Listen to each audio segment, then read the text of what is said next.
À la une de cette édition, Bolloré Transport et Logistique Côte d'Ivoire a distingué ses agents ce 11 novembre 2022. L'ambassade des États-Unis en Côte d'Ivoire a célébré les 60 ans des espaces américains ce 10 novembre 2022. Signature de partenariat entre AMC Agricultural and Management Company et Orange Côte d'Ivoire pour le développement du secteur riz. Et puis signature d'accord entre la CAF et la FIF, ainsi qu'entre la FIF et la COCAN pour la tenue de la Coupe d'Afrique des Nations en Côte d'Ivoire. Nous le verrons dans ce journal, la 5e édition du festival Sud Komwe à Niétié a été lancée. Mesdames et messieurs, soyez la bienvenue pour le journal sur Business 24 Africa. C'est toujours un plaisir de vous retrouver pour une nouvelle édition de l'information. Nous ouvrons cette édition avec Bolloré Transport et Logistique Côte d'Ivoire. Le groupe a procédé ce 11 novembre à la remise de médailles d'honneur du travail à 338 de ses agents. La cérémonie de distinction s'est déroulée en présence du ministre de l'Emploi et de la Protection sociale, de la Direction générale, des partenaires de l'entreprise, ainsi que des membres des familles des récipiendaires. Walter Kofi, Maruseri. Ils étaient au total 338 médaillés, dans 4 catégories, dont une douzaine médaillés grand or, 25 médaillés or et près de 300 médaillés dans la catégorie vermeil et argent. Des distinctions qui viennent récompenser des femmes et des hommes qui totalisent au moins une quinzaine d'années de loyauté à leur employeur Bolloré Transport et Logistique Côte d'Ivoire. À travers ces récompenses, Bolloré Transport et Logistique Côte d'Ivoire renouvelle sa reconnaissance envers ces travailleurs dont le dévouement a contribué significativement à faire de l'entreprise leader dans les secteurs de la logistique en Côte d'Ivoire. Pour arriver au sommet, nous avons axé notre stratégie sur le développement des infrastructures, la diversité et la richesse de nos équipements, la satisfaction du client, mais surtout sur notre plus grande richesse, celle des ressources humaines, qui sont ces femmes et ces hommes rompus à l'exercice de tous les métiers que nous exerçons et dont la compétence et l'expérience sont unanimement reconnues auprès de nos partenaires et même de nos concurrents, ces derniers ne se privant pas de venir puiser dans nos effectifs.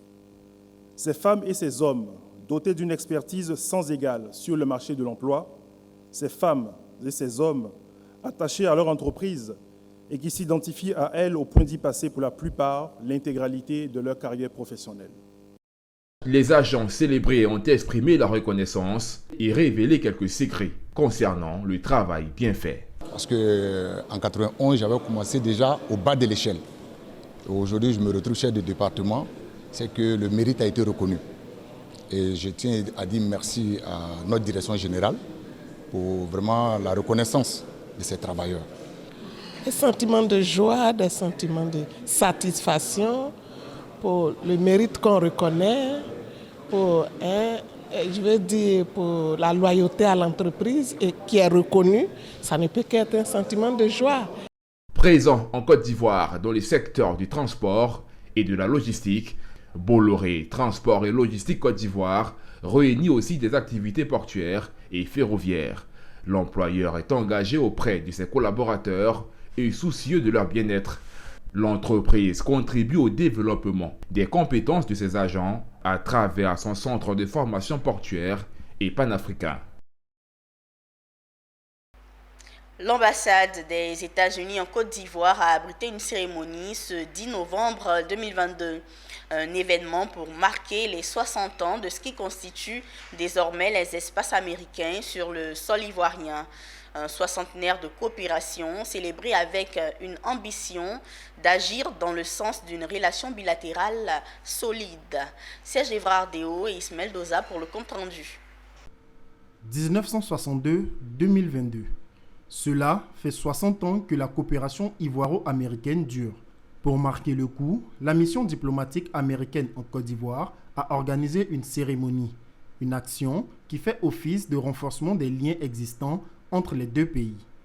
Si ça dépendait de moi, je multiplierais par au moins 10 notre budget. Évidemment, ça ne dépend pas de moi, mais je suis entièrement d'accord que, surtout ici en Côte d'Ivoire, même un investissement modeste donne beaucoup de résultats et donc nous allons faire de notre mieux pour augmenter davantage ce programme à travers le pays. Ces 60 ans ont révélé que dans les centres américains, on y découvre de beaux exemples d'hommes d'affaires qui ont réussi, de brillants ingénieurs, de brillants avocats. C'est un pays de travail constant, avec le fighting spirit, c'est-à-dire l'esprit de conquérant.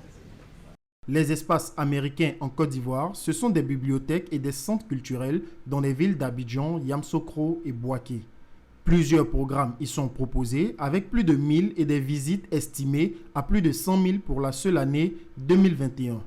Aussi, faut-il ajouter que ces espaces combattent les perceptions négatives et la désinformation sur les États-Unis et offrent la possibilité de créer des ponts de respect et de compréhension mutuelle entre la Côte d'Ivoire et le peuple américain. Pour le développement du secteur riche, 2 entités se donnent la main. Une cérémonie officielle de signature de partenariat entre AMC Agricultural and Management Company et Orange Côte d'Ivoire a eu lieu récemment à Cocody. Il s'agit d'un partenariat ambitieux en faveur du développement de la filière riche, nous témoignent Ange Assémian et Augustin Kra. Le chemin de la digitalisation est ainsi tracé par la société AMC FC Agricultural and Management Company fait son intégration dans le numérique pour le développement de la filière riz. Désormais, la chaîne de valeur riz a un outil essentiel qui permet, d'un bout à l'autre de la chaîne jusqu'à l'assiette du consommateur, d'avoir une traçabilité et une labellisation. Grâce à Agritech, une plateforme multiservice que propose le groupe Orange Côte d'Ivoire au niveau de l'agriculture. Une innovation à long terme, en fait, l'idée, c'est que tout le périmètre et l'écosystème de l'industriel AMC soit intégré, digitalisé, de sorte qu'il ait cette traçabilité de bout en bout. La société AMC accompagne un certain nombre de paysans.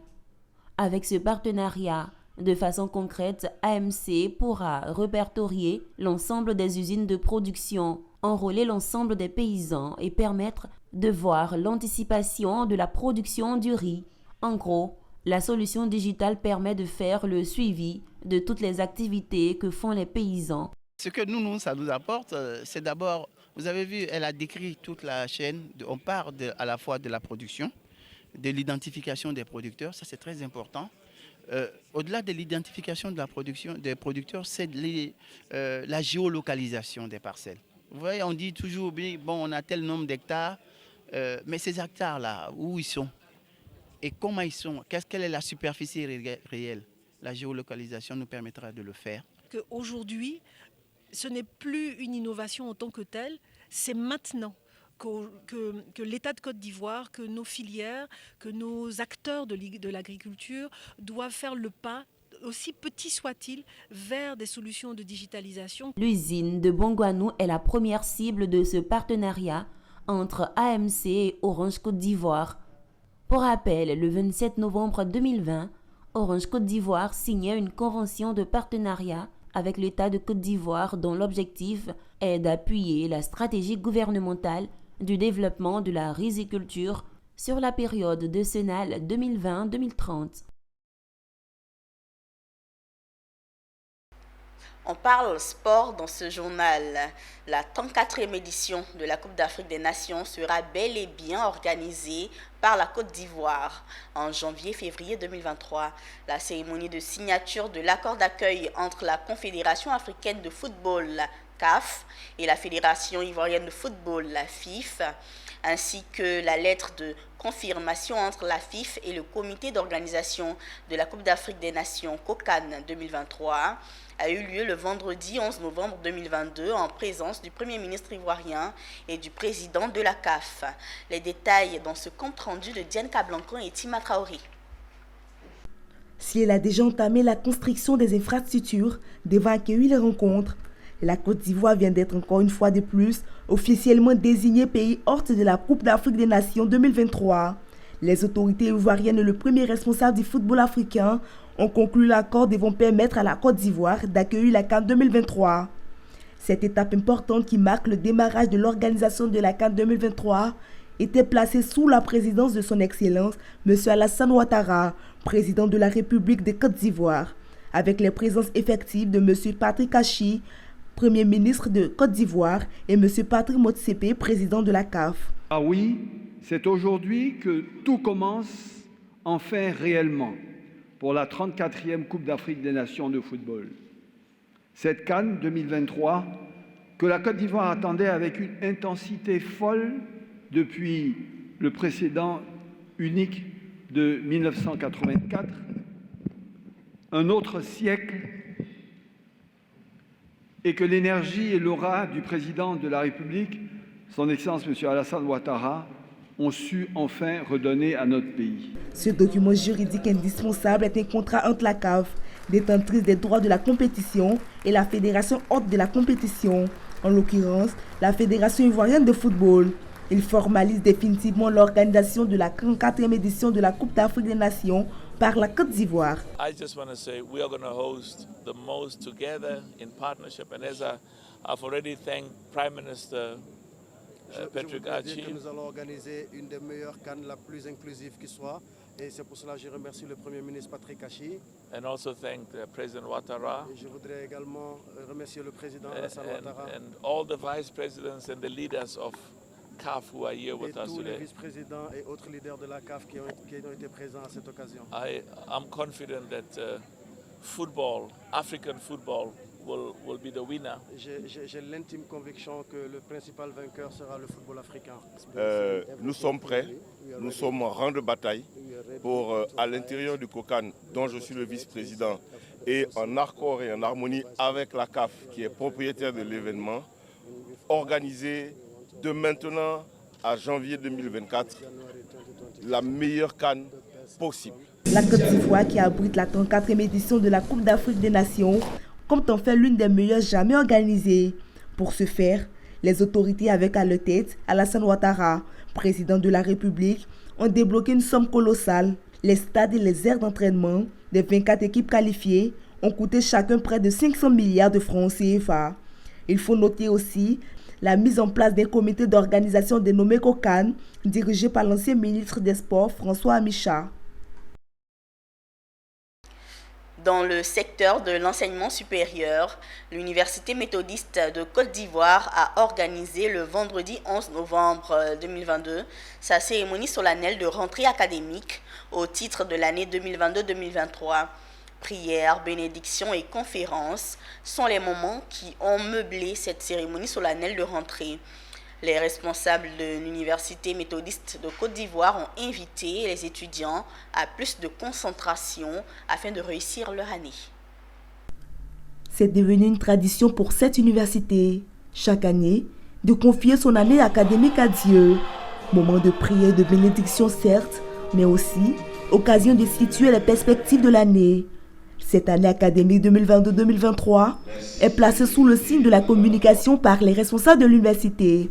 Donc un cabinet a été sélectionné par nos soins, qui nous suit, qui nous accompagne, pour que nous puissions respecter les 5 points énoncés par le directeur de cabinet ce matin, au niveau de la gouvernance, au niveau de la rentabilité, etc. Des points très très importants, infrastructure et tous les autres aspects sont importants pour nous, pour que nous puissions offrir aux étudiants le meilleur. La rentrée académique marque officiellement le début des activités de l'année en cours au niveau de l'Université méthodiste de Côte d'Ivoire.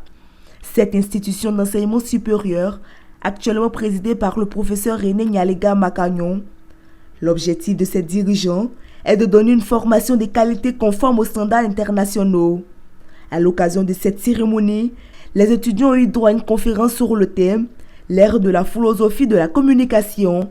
Comme vous le savez, le pilier 2 du PND 2021-2025 parle donc de la formation d'un capital humain de qualité capable d'assurer le développement économique et social de la Côte d'Ivoire de façon efficiente et efficace. Donc pour former un capital humain de qualité, il va sans dire qu'il faut des établissements de qualité. Et l'université méthodiste, en tout cas pour l'instant par rapport à l'évaluation 2022, nous a fait beaucoup de satisfaction. C'est de ces 3 années, ou je dirais de ces 2 années passées ici, je dirais que c'est une très bonne université avec un très bon enseignement. On y apprend beaucoup. L'université méthodiste de Côte d'Ivoire existe depuis 2002.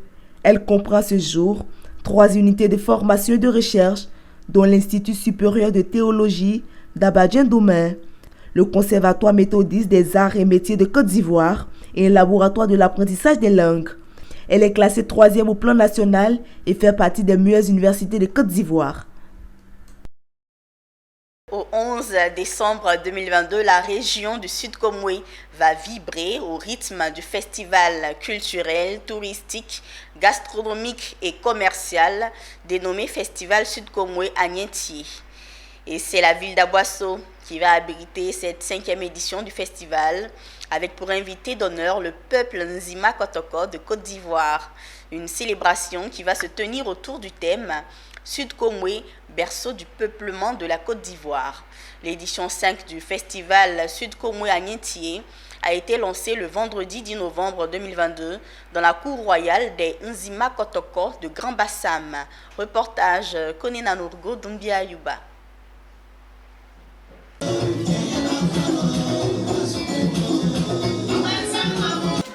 C'est un avant-goût de ce que sera le festival Sud Komwe Agnentié, prévu du 2 au 11 décembre 2022 à Aboisseau sur le thème Sud Komwe, berceau du peuplement de la Côte d'Ivoire. Et pour cette 5e édition lancée ce vendredi 11 novembre 2022, c'est la cour royale des Nzima Kotoko de Grand Bassam qui a abrité la cérémonie. Pour l'activement contenu de Sud Komwe Agnentié, la période, on le sait, c'est du 2 au 11 décembre 2022. La cérémonie officielle, probablement, le 10 décembre, au stade Omnisport et Jeune Akaoulé d'Aboisseau. Le royaume en attraction, les Nzima Kotoko de Côte d'Ivoire, sous la haute autorité morale et spirituelle de Sa Majesté Aoula Amon Tano Désiré, par ailleurs président de la Chambre des rois et chef traditionnel de Côte d'Ivoire. Les innovations, c'est l'association des peuples nationaux non autochtones, avec cette année les Atiers de Memni. L'organisation d'un forum économique, c'est-à-dire investi dans le Sud Komwe en collaboration avec Exigence Communication. Le festival Sud Komwe Agnentié, c'est un festival touristique, culturel, gastronomique et commercial. Une opportunité pour vendre les potentialités de la région du Sud Komwe, située au sud-est de la Côte d'Ivoire. Cette 5e édition sera meublée de concours Aoulaba, de danse, d'expositions, d'une foire commerciale, de soirées culturelles et d'un colloque scientifique au grand bonheur des 100 000 participants attendus. C'est d'abord une fierté parce que, comme le dirait l'autre, la culture est ce qui nous revient quand on a tout perdu. Donc c'est une fierté pour nous en tant que non seulement fils d'Aboisseau, mais aussi fils de la région Sud Komwe de recevoir encore pour la 5e édition du festival Sud Komwe Agnentié. Le festival Sud Komwe Agnentié est une initiative du Dr Aka Awele, président du Conseil économique, social, environnemental et culturel, par ailleurs fils d'Aboisseau. La semaine dernière, vous avez pu assister au festival Abissa de Grand Bassam. Avant le festival Abissa, vous aviez eu également le Popo Carnaval de Beaunois. Avant, vous avez eu droit à LM Festival. Vous avez eu droit à l'Abissa de Tiapoum, etc., etc. Et d'autres également fêtes de génération. Donc c'est un fait que notre première richesse, c'est bien notre culture. Et ce que nous avons voulu faire au niveau du Conseil régional, c'était de mutualiser cette formidable richesse en sachant que la culture participe véritablement à la consolidation entre les peuples. Pour cette 5e édition du festival Sud Komwe Agnentié, les populations bénéficieront de vaccinations, de consultations médicales et d'opérations gratuites des hernies et de la prostate. Rendons-nous au parc national du Banco, dans le district d'Abidjan, où se tient depuis ce samedi la deuxième rando verte d'Abidjan 2022, une compétition sportive de randonnée pédestre à laquelle participent les personnalités, les compétiteurs et les passionnés de la marche. En attendant la compétition de dimanche, l'ambiance était à son comble ce samedi dans le parc national du Banco. Suivez.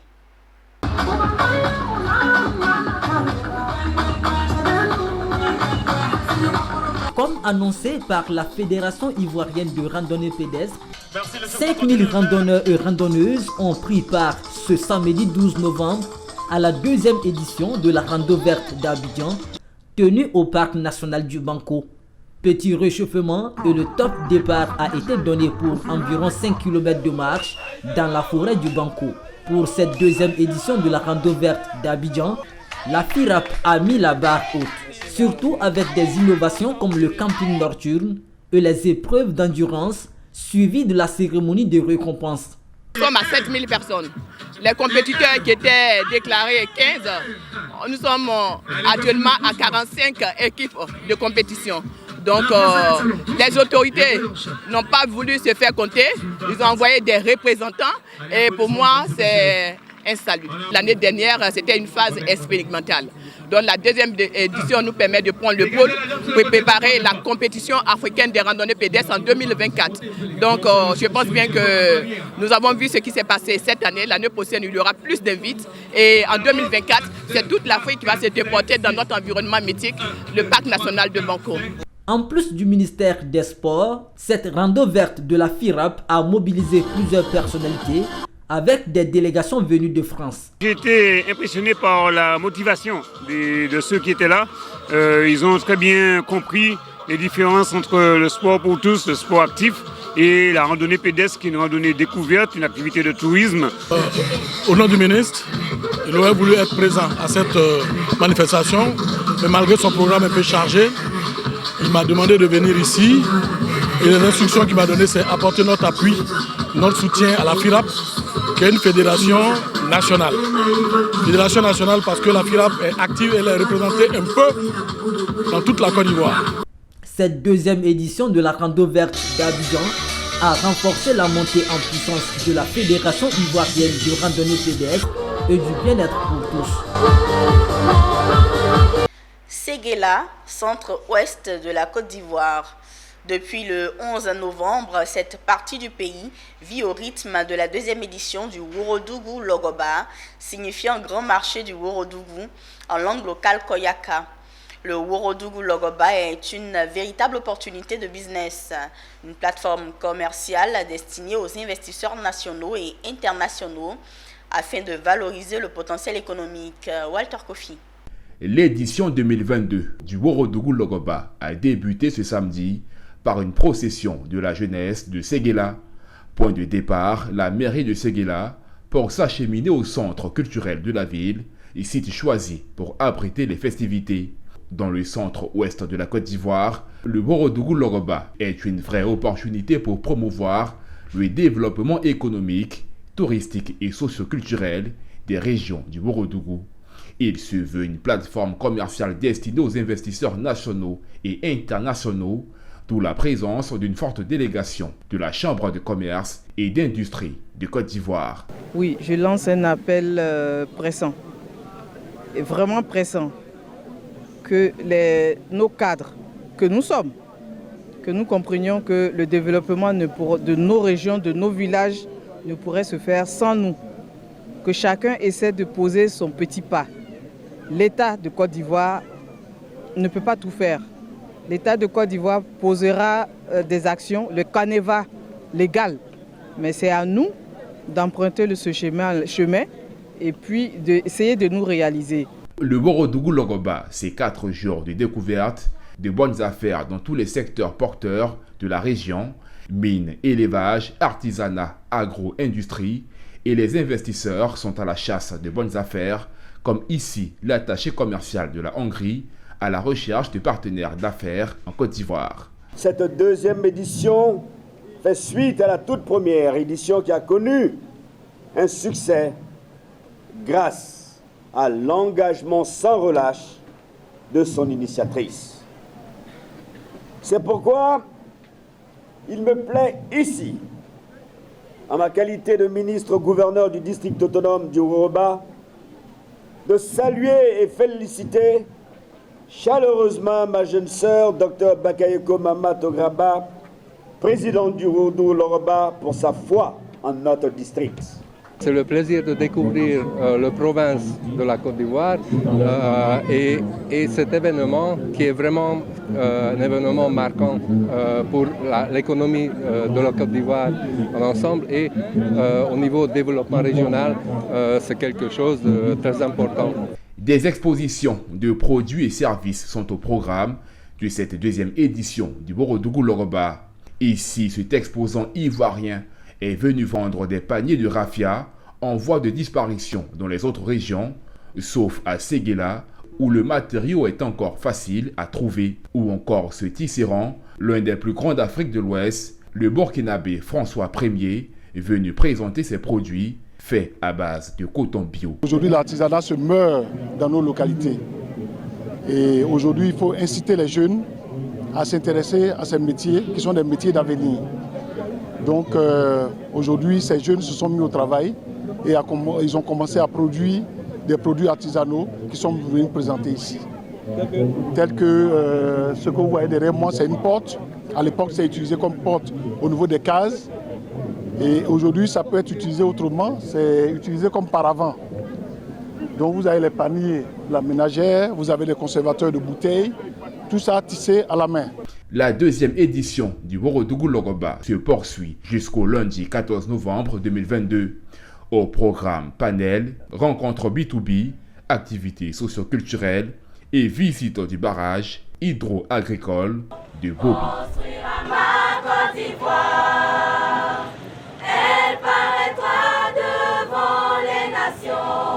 Rendons-nous à San Pedro, second pôle économique de la Côte d'Ivoire. Le ministre des Transports Amadou Koné a récemment procédé au lancement des travaux de dragage du cercle d'évitage. C'est le bassin du port et du chénal d'accès du port de San Pedro. Des travaux salués par les acteurs portuaires de la ville. Les détails avec Abel Kouao et Diane Cablancan. Le volume total à draguer s'élève à 2 500 000 m3 de matériaux, explique le directeur général du port de San Pedro au ministre des Transports. Ces travaux de dragage concernent le cercle d'évitage, c'est le bassin du port et du chénal d'accès du port de San Pedro. Il est bon de noter que le terminal industriel polyvalent de San Pedro, inauguré le 14 septembre 2022 dernier par son Excellence le Premier ministre, qui est la première composante de la phase 1 du projet d'extension du port de San Pedro, nécessitait la mise en disposition par la partie publique ivoirienne d'un plan d'eau avec une capacité d'au moins 15 mètres pour permettre l'accueil des navires Panamax d'une capacité variant de 60 000 tonnes à 90 000 tonnes. Ces conforts de tirant d'eau devraient être réalisés dans le cadre des travaux d'infrastructure communes, notamment les travaux de dragage du bassin à moins de 15 mètres et du chénal d'accès à moins de 16 mètres, pour un montant global de 284 milliards de francs CFA avec l'entreprise Chèque. L'État s'est engagé à mettre à la disposition du port autonome de San Pedro des ressources nécessaires pour honorer des engagements pris avec le concessionnaire. Le volume total à draguer s'élève à 2 500 000 m3 de matériaux. Soulignons que, à la veille de cette visite de travail du port, le ministre des Transports s'est rendu à l'aéroport de San Pedro pour s'enquérir de l'état d'avancement des travaux d'un nouvel aérogare moderne, plus grand et plusieurs composantes. Pour être plus simple, comme nous l'avons fait au niveau du port autonome d'Abidjan, l'approfondissement du canal donc de Vridi, ici il s'agit aussi de faire un approfondissement pour nous permettre de recevoir des navires plus grands, allant jusqu'à 90 000 tonnes donc à ce port. Et pour rendre pleinement, comme je le disais, fonctionnel donc ce terminal, je suis venu donc à la demande de M. le Premier ministre pour lancer officiellement le démarrage des travaux de dragage. Rappelons que le coût des travaux du nouvel aérogare de la ville balnéaire s'élève à plus de 60 milliards. Merci, mesdames et messieurs, d'avoir suivi le journal sur Business 24 Africa. Très bonne suite de programmes sur la télé utile.